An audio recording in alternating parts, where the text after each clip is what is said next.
Meantime, it's on to that next one. On to the next one. We got Liman retaking the court, looking to move to 2-0 on the day after pulling off a thrilling comeback win over Gagarin out of Russia, 21-20. So they come out with a healthy Stefan Kojic, Maxim Kovacevic, Alexander Ratkov, and Mihailo Vasquez.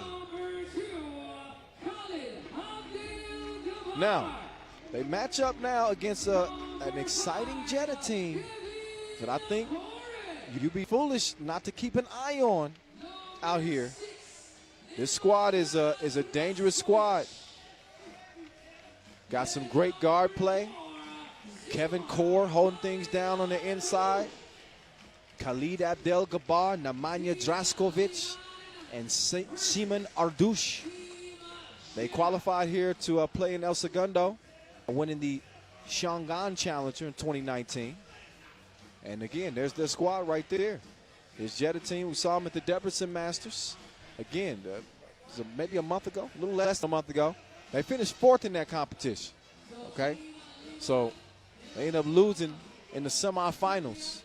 But I think at that moment, they served notice to the rest of 3x3 that they're going to be a team that you're going to have to contend with, a team that you're going to have to deal with, you know, not only now, but potentially at the World Tour Final.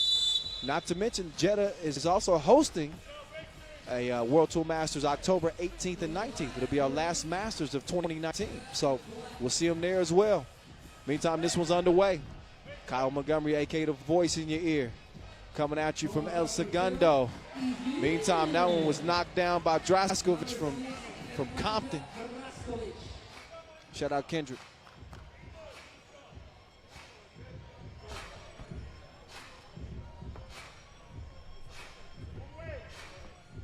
Ratkov gives it up. Vasquez. So good that Stefan Kojic is able to play. He's had some Achilles issues. It prevented him from playing in Montreal. He's still moving a little gingerly, as you can tell. He starts with the rock at the top of the key, and he drops it off to Ratkov. He's your leader in key assists in 2019. You can see why. Abdel-Gabbar. That man is quicker than takeout. He was a blur past Kovacevic. Let's see if he can D up. Ardouche. Abdel-Gabbar. To Kevin Core.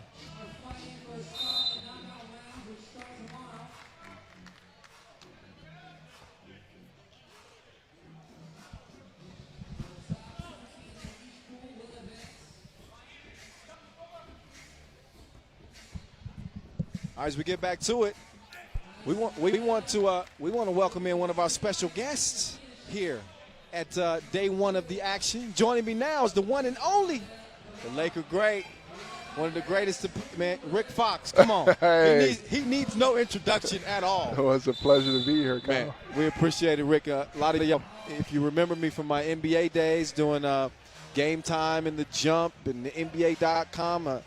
Had the pleasure of working with Rick for a couple of years in Atlanta, and obviously picking his mind. And now it's getting to look at this 3x3 game hitting the USA. Yes, we sure are. Not only the USA, but the globe. The globe, definitely. What do you think of this this new venture? Well, I've been a little, aware of it and tracking it for a while now. Sure. For about the last year. Sure. Dr. Patrick and I met Patrick Baumann, the former visionary of 3-on-3, 3X, and we got to understand that it was heading towards the Olympic Games as a sport in Tokyo, first ever. And then when you start to really understand how the game is played and is constructed, you can't help but love the pace with which it's moving. Yeah. And having, obviously played in the NBA and played the game for many years of my life, seeing it take shape like this. I mean, we all have played 3-on-3 basketball. Sure. But to see the rules as constructed here, it is challenging. I just got done talking to Kevin Garnett about it. When you look at it as former players, you think, well, could I get out there and do it myself, right? And at this age right now, there is no way. These guys are moving constantly. We call it a 10-minute sprint. There's a foul behind the two-point arc that'll put Kojic on the free throw line, but Yeah, we call it a 10-minute sprint because it turns from defense to offense in a blink. Instantly. In a blink. And you talk about a physically demanding game. Players transition from 5-on-5 is one of the main things they always tell me. They say, this is totally different from a conditioning standpoint. Well, especially this generation of player, right? Oh, that too. The game has shifted to where, the physicality has been eradicated in a lot of ways from the day's game 5-on-5. Yeah. But in 3-on-3 effort here, they allow it, yeah. which I love. That's my era, right? Too. I love that physicality because it allows you to not only mentally and skill level-wise affect the game, you can actually impose your will physically, which will break down absolutely the willpower of an individual mentally. And it's a reflection. Our motto is from the streets to the Olympics. Yes. And that's coming to fruition, obviously, next year when 3x3 makes its Olympic debut. But in the streets, you play 3x3, 3-on-3 coming up. It's physical. That's it's physical. It's how you know why it's physical. It's physical because of the spacing on the court. You don't have help behind you, right? There's the backdoor cuts, separation. If you allow it, will burn you. Yeah. So you have to put your body and touch your opponent to make sure that you can feel. If you're going to watch ball and man, see man, see ball. Principles of basketball. If I take my eye off of my man for a second to watch the ball, you cooked. You get cooked. That's it. And so that's why you have to make sure you have contact physically. Yeah. We got a 7-4 game. Again, this Jeddah team, an up-and-coming team, making their World Tour debut here in 2019. Going to be hosting the Masters again in October. 4th-place finish in Debrecen. Looking to take it a step further against the team that happens to be leading in the World Tour standings, number 1 Liman, again, out of Serbia. I don't know what they put in the water there. They created some ballers, though. Yeah, they've done well in this 3x3 league. I've seen some of the highlights over the last year. Watched some of the competitions, and Serbia has won obviously a lot. Yeah. This Liman team, they've got 1 Masters title underneath their belt. They were able to get it done in Debrecen, but they've been playing against the odds here in 2019 without Stefan Stojicic, a gold medalist from that U19 squad, Serbia squad, beat Steph Curry in 2007. He's watching from home. And that one, airmail express delivery. Arduch didn't have the touch. So it's a 2-point game. And once again, if you're just joining the broadcast, Kyle Montgomery, a.k.a. the voice in your ear, but that's not what's important. Rick Fox is on the mic as well, giving us some of his perspective on the games today. And, as 3x3 hits El Segundo, just outside of L.A., once this game takes off here in the States, I think, we typically set the pace when it comes to all things basketball. We typically have. I think that can only be a good thing for 3x3 going forward, to see more of our athletes here in the United States picking up this game, developing a passion for it, and actually wanting to represent in the Olympic Games. Yeah, well, we think about the many forms that the game of basketball can take, right? 1-on-1, 2-on-2. You can get in your backyard, hit, just have a horse game. This is another style, right? And the level is competitive on the level of pro players wanting to gravitate to this, right? You wanting to pursue a career in this, or if you ever want to become an Olympic athlete, right? That's another track in the course of a basketball universe. So I'm excited to see the Olympic Games. I'm excited to be here today for this because I've seen it. Like I said, this is the first time I'm seeing it in person. Right? Not from watching on the YouTube channel, 3x3 YouTube channel. But it brings a lot of potential and possibilities for expanding the talent pool, around the game in general. Yeah, and they got some incentive. You got the national competitions where you obviously the goal is where you want to represent your country, but in our pro events, 30,000 USD is at stake. I just want to remind you guys, this is the pool phase, but you could say the money's on the line even now, because if you lose out in the pool phase, you won't even have a chance to compete for $30,000 come tomorrow. There you go. Yeah. Meantime, Koch, step back. He missed it to the left.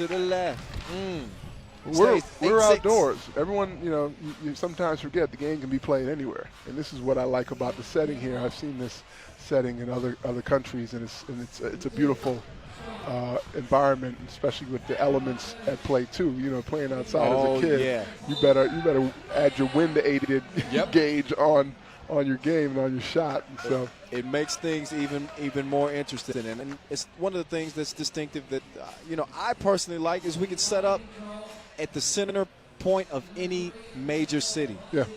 We come out here, we set up the venue.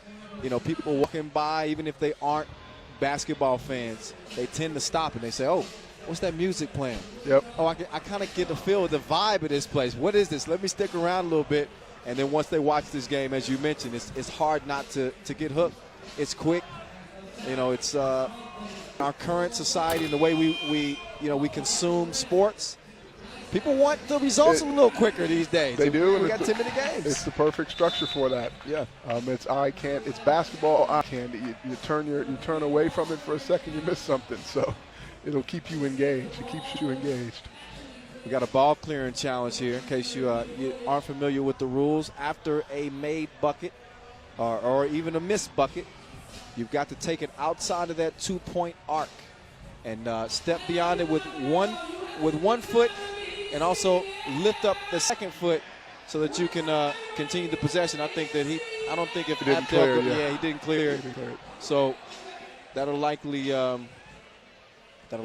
Liman ball. As again, they'll get a look at that instant replay. It's Kevin Core. We've also seen a couple of guys that have participated in 3x3 either bounce back and forth between the NBA or go from 3x3 to the NBA. One of our more recent players is Alfonso McKinney, who know that name. Yeah, plays with the Golden State Warriors. Mike Henry, who played for Team Chicago a couple of years ago.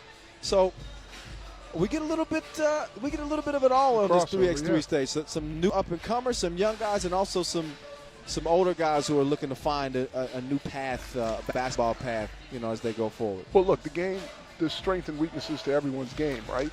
And like any pro, if you find a style of play or a league of play that suits you best, why not dominate that genre, as you would say? There you go. As this game evolves and more mechanics and opportunity financially present themselves as the game grows in general, if you're the top player or one of the top pros in this sport here, you're going to be making a living just like you would in the NBA. And sometimes I've seen this game also lend itself more to players' skill set that you might be better suited for 3x3 in the half-court setting that we play in.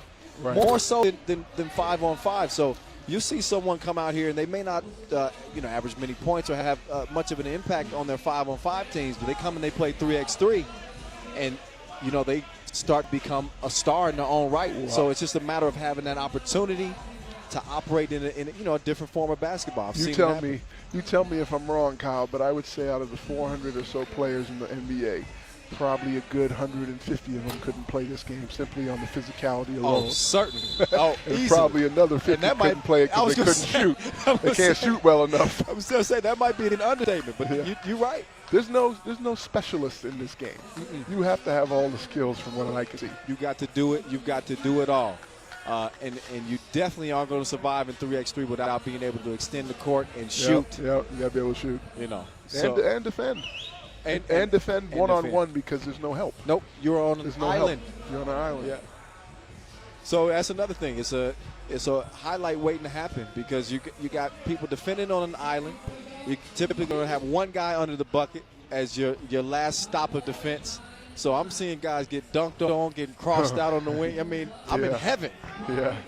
Meantime, Draskovic, two-piece, splashed it. 11-9, Jeddah in front. As Ratko makes the quick move left, he's fouled on the drive. That'll be number 8 on Jeddah, so they're already in the penalty. I love you get more fouls, too. Yeah. 10 puts you in a double penalty. That means 2 free throws and possession. But right now, Jeddah with 8, so they got a little bit to worry about here with 4:18 to play. It's pretty early to be with 8. Yeah, you don't want to be picking up that many. But Ratko unable to capitalize, at least on the first of 2.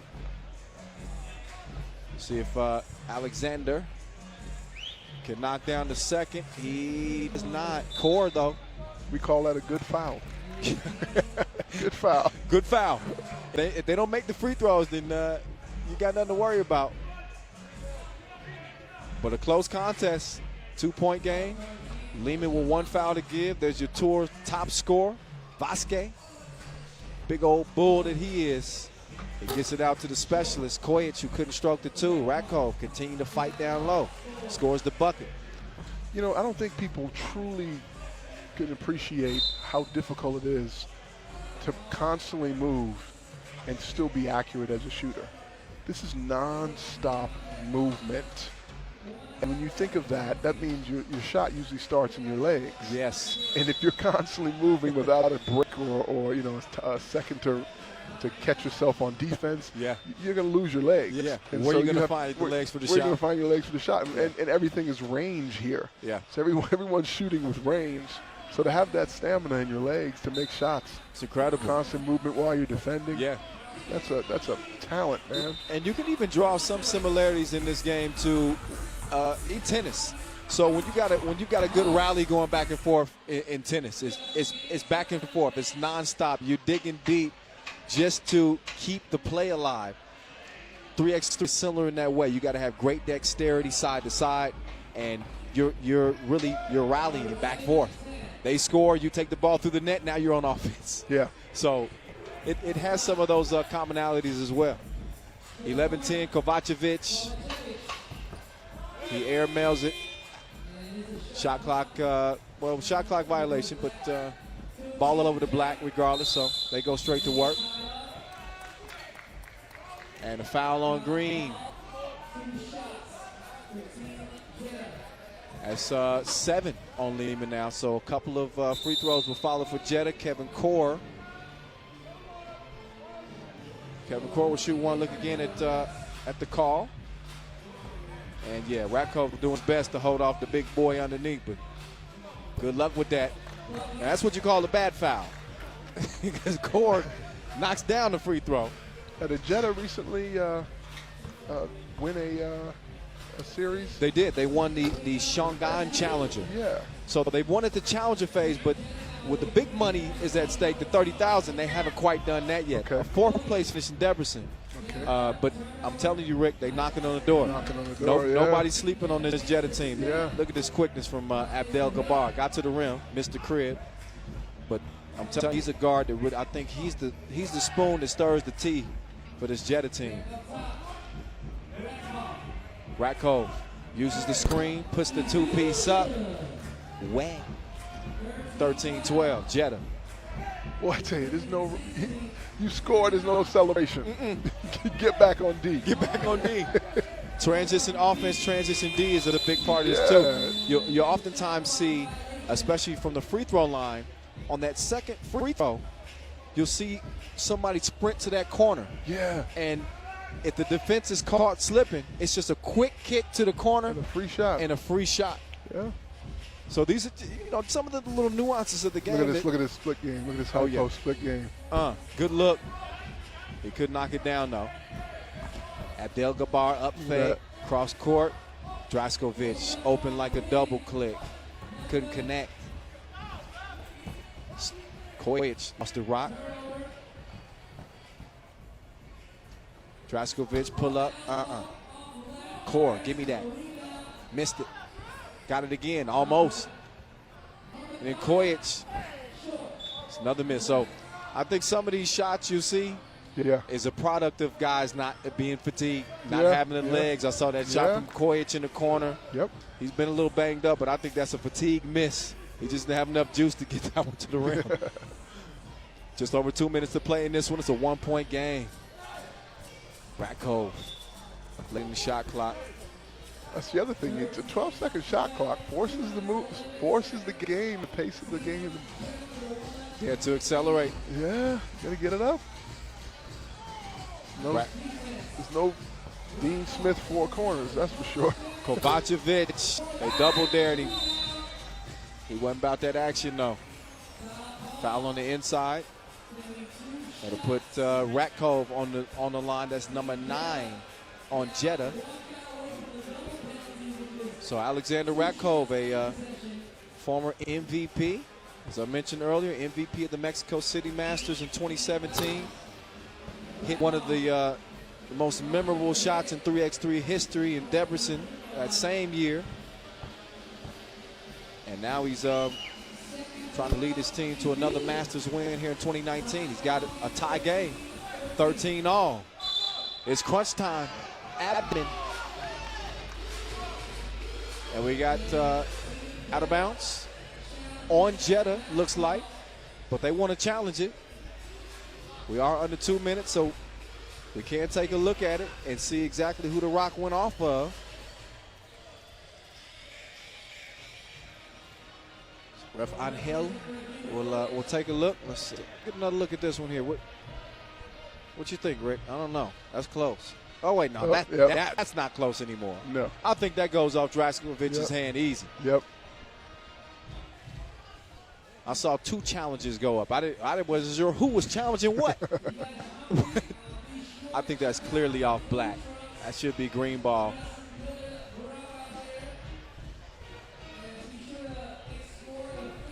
In a, okay, that's not the best angle. But I'm still gonna stick with what I said. Yeah, I'm gonna say green ball too. So if so, it'll should be Liman ball, 13 apiece. Liman trying to obviously lock down the top spot out of the group. Going to the quarterfinals tomorrow. They face team to be determined as the day rolls on. Yeah, you see Koyach kind of get a hand in there, disrupts the pass, but right there. Yep. I think not only did he touch it once, I think Draskovic touched it twice on the way out. So we still getting a ruling going on? I guess maybe they're seeing something that I don't know that I didn't see or I'm not seeing. But that looks almost clear as day to me. We'd have hit that with one eye. So again, as we get back to it, Kyle Montgomery, 3-time NBA champ, Rick Fox in the building. There's one thing I don't like about sitting next to Rick Fox. I'm usually a handsome guy until you sit next to Rick Fox. Then everybody forgets about you. How about that attempt? Did you see that? That was a shot clock run out and pretty creative. Threw it up in a lob capacity, tried to get a tip at the rim. Rakov actually made a shot behind the glass. Look at that ball movement. Nice. That backdoor cut. Yeah, Draskovic, he gets the bucket to go. Okay. Oh, Kovacevic. Somebody turned the intensity up here. Buck 20 and counting, 14 apiece. Oh, wow, nice. But the effort even from Kovacevic, he didn't get a steal, but he laid it on the line to try to get it. Rakov now. Run up. Good contest. Vasquez. Wow. Gobbles up the rebound. 15 all. We're under a minute to play, y'all. Kovacevic. Game just took a warp speed level. Kovacevic. Core with the tough D. Look at that. Beautiful pass. Look at that. Put it on only place it could be put. Rakov knows where to put the cookie in the cup. Some really good basketball. The last stretch here of minute 20 has been impressive. Yeah, Core caught camping though. 3 in the key call. Possession back over to Liman.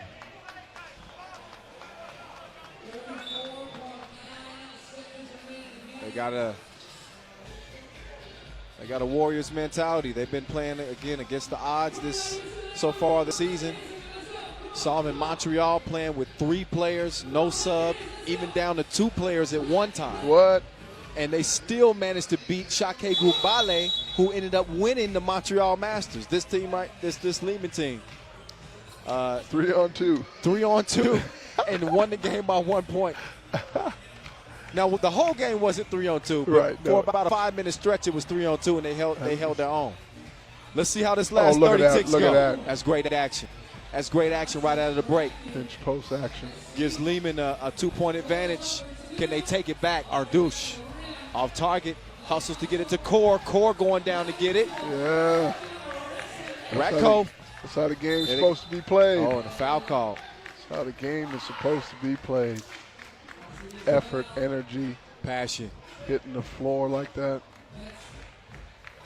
14 seconds to go. That was the 10th foul on Jeddah, so you know what that means. 2 free throws and possession for Liman, who are already in front by 2. So a couple of big free throw attempts here coming for Vasquez. And Mihailo. 10 possession, right? Uh-huh.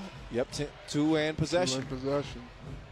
So with a 12-second shot clock, pretty much 1 free throw would very likely put it away. Let's see if Vasquez can do it. Okay, he knocked it down.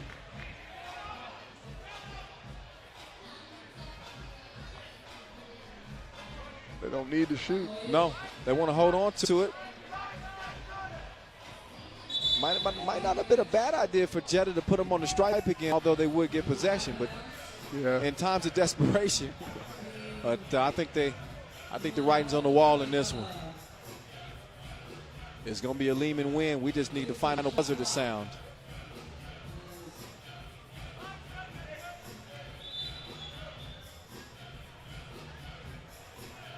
Has there been a day in your life where you've called as many games as competitive as this in the NBA setting? No, right? No. And it's just back to back. Back to back. Yeah. Rick, at our national competitions, we do a World Cup. We got 5 days of competition. We got 20 games a day. Oh, wow. And it's just me. That's a lot of good basketball. That's a lot of good basketball, man. I'm telling you. I got life is good right now, I must admit. I got the Jeopardy music playing. And checking a challenge here? I don't think so. I think they're checking the shot clock. They're trying to make sure that, okay, so they're going to determine that 5 seconds should be left on the shot clock. 6.5 left on the game clock. So we'll watch the final few seconds tick out of this one. And what will likely end up being an 18-15 Liman win. They'll get one more shot, which they will take because it's swatted away. But 18-15 is how it will end. It's Liman. They go 2-0. Stay true to form. The top team in the World Tour standings. They get it done over Jeddah. And a lot of love to my broadcast partner for this at least one game. Enjoy this, man. Rick Fox, ladies and gentlemen. Enjoy the rest of the event, man. And much appreciation, really, for joining the broadcast. We appreciate the perspective and everything. Thanks for having me. All right, man. All right. All right, so we got now, 6 games in the books? We're rolling right through day 1, y'all. Once again, shout out Rick Fox.